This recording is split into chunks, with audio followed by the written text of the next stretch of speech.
మీద చెయ్యి వేసి బొట్టు పెట్టినా, తాళి బొట్టు మెడను కట్టి బొట్టు పెట్టినా, తల మీద చెయ్యి వేసి బొట్టు పెట్టినా, తాళి బొట్టు మెడను కట్టి బొట్టు పెట్టినా, సన్ని కళ్ళు తొక్కినా సప్త పదులు మెట్టినా, సన్ని కళ్ళు తొక్కినా సప్త పదులు మెట్టినా, మనసు మనసు కలపడమే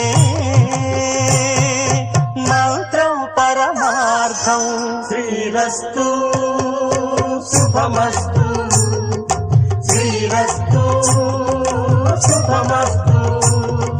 శ్రీకారం చుట్టుకుంది పెళ్లి పుస్తకం, ఇక ఆకారం దాచుతుంది కొత్త జీవితం.